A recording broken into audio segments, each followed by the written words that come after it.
he basically doesn't want the drone community to come for him, which they would and should, because this is ridiculous. But the fact that he's also co-founder of Triarch, brother, you should know like a little bit better. That's crazy. Hey, what's up, guys? My name is Kay. I am a videographer, photographer, and certified drone pilot, and I wanted to discuss, or update you rather, on the LA fire plane situation. One of the super scoopers, as they're called, one of the water planes in LA was hit by a drone, and they discovered that there was a hole in it after they landed, and had to basically take the plane out of commission for several days in order to repair it. I've talked on my podcast several times about the drone ban. I've had people come on to interview them about their perspective on the drone ban. I've been talking about drones for years. And I did make a video that went kind of crazy on TikTok within the drone community, as well as the flat earth community for some reason.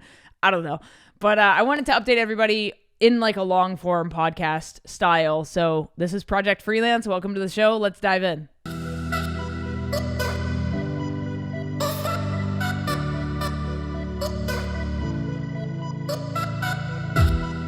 So like I said, I am a drone pilot. I am certified. I did my Part 107, all that stuff. So if you just need to know any information about me and why I'm talking about this, it's one, because I fly drones for a living. I just posted a 2-part video series behind the scenes of some drone jobs that you may not know existed. So if you want to check those out, if you're trying to make drone flying your career or a part of your career as a freelance videographer, definitely go check those out. I will put links to them down below. It was really cool hearing your feedback and kind of getting your insights on what you want to do as drone pilots. So definitely interact with me down in the comments below. Definitely go check out those videos. But I did, like I said, I made a video that went kind of crazy on TikTok, which is, cool, whatever. But it did start a conversation. There were a lot of pilots in there. In the comment section, there were a lot of fellow drone pilots as well, kind of going back and forth about different things and correcting me on some things as well, which I always appreciate. I don't want to spread, misinformation. But if I do get something wrong, it is not with malicious intent. It is simply it's the information I have at the time. So that's what I'm sharing with you guys. So thank you to those who did correct some of the things. I thought that this drone hit this plane and caused it to have to emergency land. That was incorrect. They did find a hole in the plane from this drone after it had landed. The fueling crews saw it, or, somebody on the crew saw this damage to the plane, and then they had to pull the plane off the line. But regardless of that, this shouldn't have happened.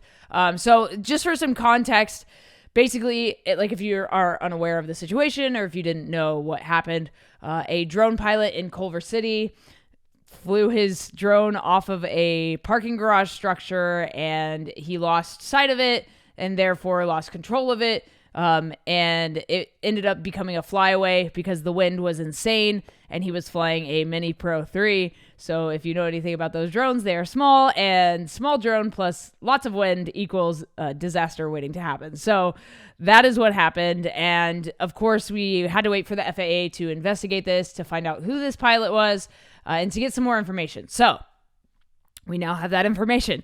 I was hesitant on naming this person, but I'm only naming them because it is public information. You can look it up. I will put this. I'm reading, or I'm getting this information from different news organizations. So take that as you will.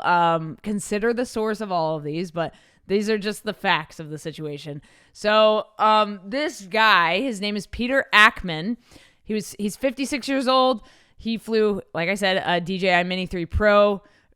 Drone beyond the legal limit of his ability to see, which visual line of sight is very important when you are flying drones. And one of they're calling super scoopers. I know that's not what they're actually called. People have been correcting me on that. That is not what they're called, obviously.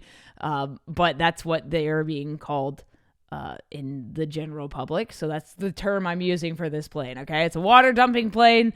It was from Quebec, Canada, the Canadian firefighters and a bunch of Canadian resources were brought down to help the LA fires.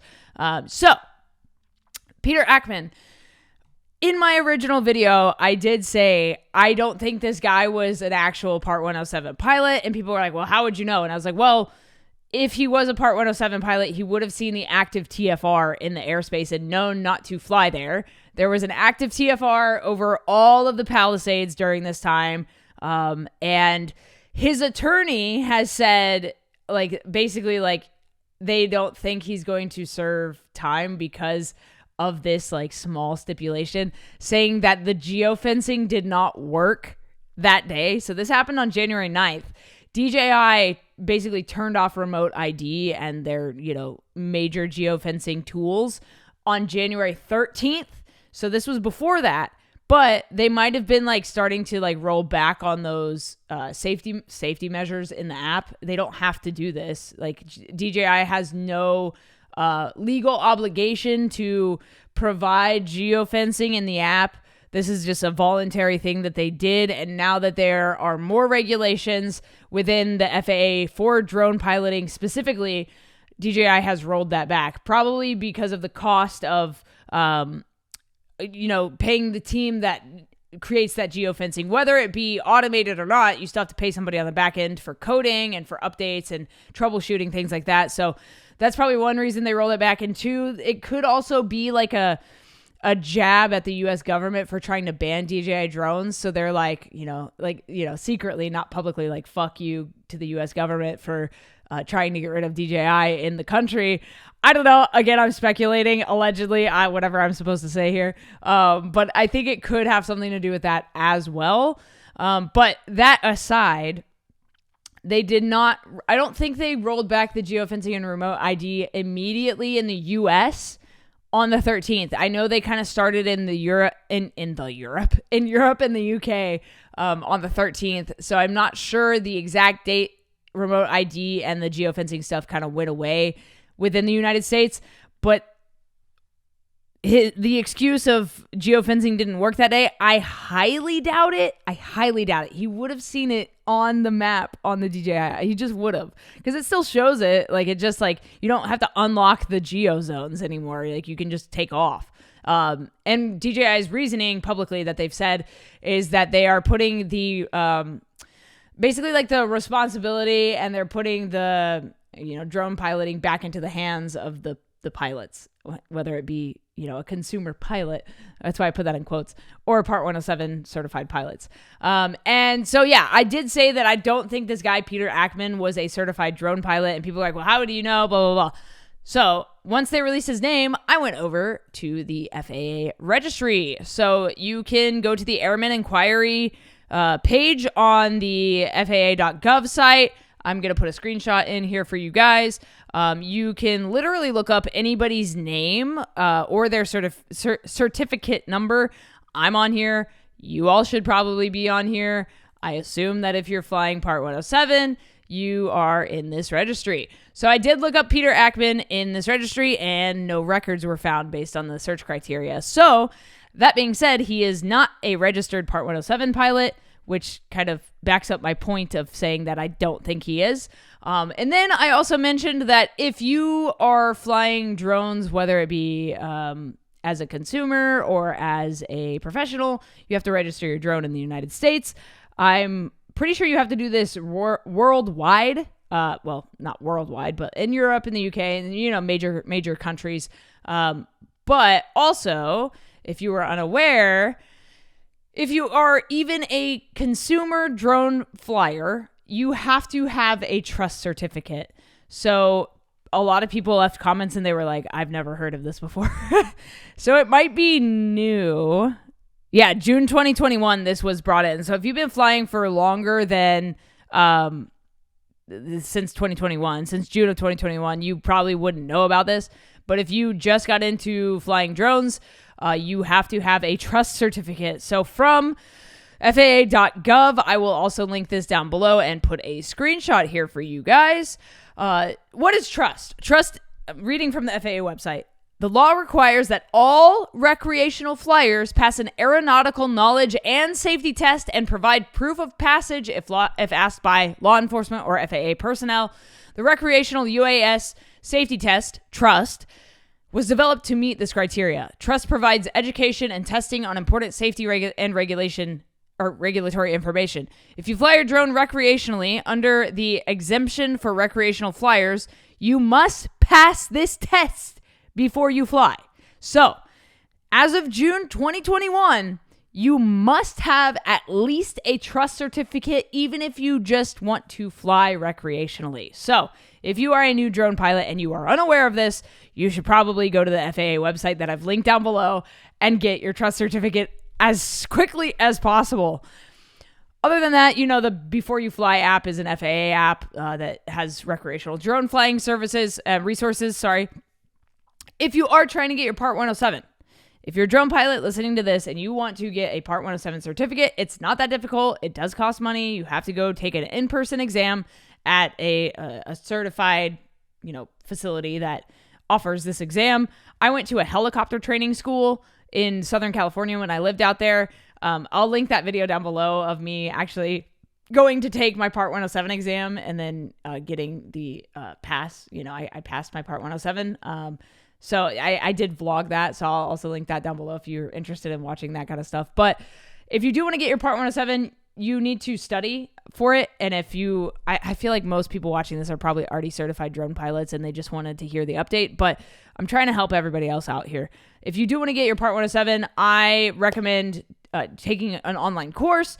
I've had people in the comments say can I just watch YouTube videos? You can, but I don't think you're going to get an all-encompassing study guide for your Part 107. So I personally, and I'm biased because this is what I did personally.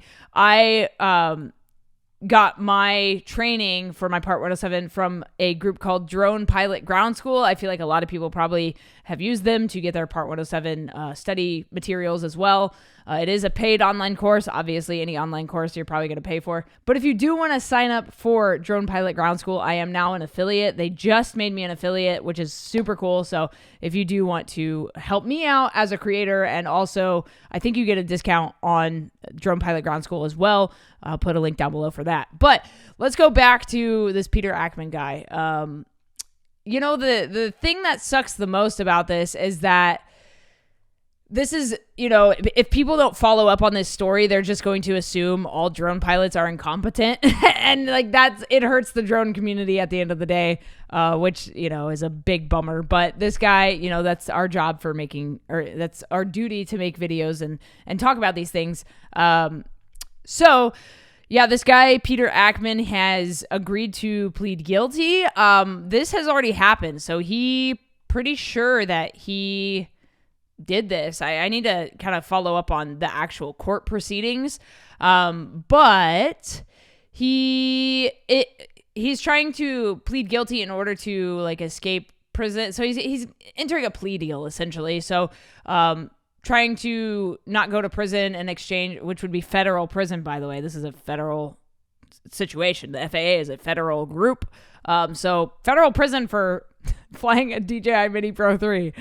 Ooh, that would suck. So he's trying to avoid prison in exchange for 150 hours of community service in support of wildfire relief and the roughly $65,000 cost of repair to the plane that he hit. So if you want to know more information about what exactly happened, he flew the drone 2,500 meters away from its launch point. My God. So when it hit the plane, it caused approximately a 3-inch by 6-inch hole in the left wing of the aircraft. Obviously, like I said, I was corrected. It did not make the plane have an emergency landing, which is great. That would have been horrible. Oh, interesting. Okay, there's a little bit more information. This is from the Hollywood Reporter. Again, consider the source, but I am going to read this. It says, Ackman isn't just any old drone pilot, but rather the former president and chief technologist of video game developer Skydance Interactive and the co-founder of Triarch. Holy shit. You know what's crazy? So Triarch obviously did Call of Duty and the Spider-Man games. On this podcast, I have interviewed one of the lead art directors. He's a longtime friend of mine. He now owns an underwear company called Krakatoa. But I had him on this podcast to talk about when they were developing the Spider-Man movie game back in 2001 or whatever. I don't even know if that date is correct, but you should definitely check that out. But he worked for Triarch, so it's just weird coincidence. But I guess it says he recently left a role at Skydance, which would be news in and of itself. Wow, that is so crazy. Oh, man. Okay, it says both the Ackman pleading guilty and the game developer are Peter T. Ackman. A LinkedIn page for Ackman no longer exists, and X social media page for Peter T. Ackman has also been scrubbed. He also is not on the FAA drone registry. He's basically doesn't want the drone company, or he basically doesn't want the drone community to come for him, which they would and should, because this is ridiculous. But the fact that he's also co-founder of Triarch, brother, you should know a little bit better. That's okay, that's crazy. Not to pile on and shit on this guy more, but my God. Yeah, he said that he's deeply sorry for the mistake he made over flying the drone near the boundary of the Palisades fire and the resulting accident, and he accepts responsibility for his grave error in judgment. Yeah, that's wild. Again, they're referencing the DJI drone geofencing safeguard feature and the failure of that feature, which I don't think that's going to hold up in court on account of all the stuff going on with DJI, but I would love to know your take on this. This is fucking wild. Oh, okay, they did update it as of Feb 1st. Feb 1, it's now the 3rd when I'm recording this. Ackman pled guilty to avoid prison, not jail, so he might be going to jail. He might be serving some jail time. Wow. Can you imagine? Ooh. I'm looking for the guilty plea now. I'm trying to find that. I know I should have done this all. I should have looked this all up beforehand, but whatever. Here we are. Okay, so USA Today. Let's see. Oh my God, pop-ups, of course. 1.5 miles he flew the drone. That's actually fucking insane. My God. You can't. Why would you do that? That's so far, dude. I'm afraid to fly my drone 1,000 feet away from me. 1.5 miles, brother. Oh my God, that's actually insane. Under the plea agreement, he agreed to pay the full restitution to Quebec government and agreed to complete 150 hours of community service. As of Monday, online court documents showed no sentencing date has been scheduled. I mean, he's probably going to bail out of jail, because if he is who they say he is, if he was the co-founder of Triarch, my dude's sitting on some money, so he's going to be just fine. But yeah, I'll also put this USA Today link down below for you guys. But yeah, I just wanted to update everybody on the situation. I mean, fuck. The fact that it's this guy, that, at first I was like, it's just some dumbass. The co-founder of Triarch, my God. Okay, this just took a turn. I'm blown away. Jesus. Anyway, yeah, that's the update I have for you guys. Let me know your thoughts down in the comments below now, knowing who the fuck this guy is. Wild. Thank you for listening to this episode of Project Freelance. Also, I am trying to get the group that did that drone show back in December, that they had a major malfunction in their drone show and ended up injuring a child. My friend actually flies for them and does some work for them. He wasn't there at the time, but he works for that company. And I was like, hey, after they do the investigation and everything, I would love to have somebody come on to discuss what actually happened, to clear things up within the drone community.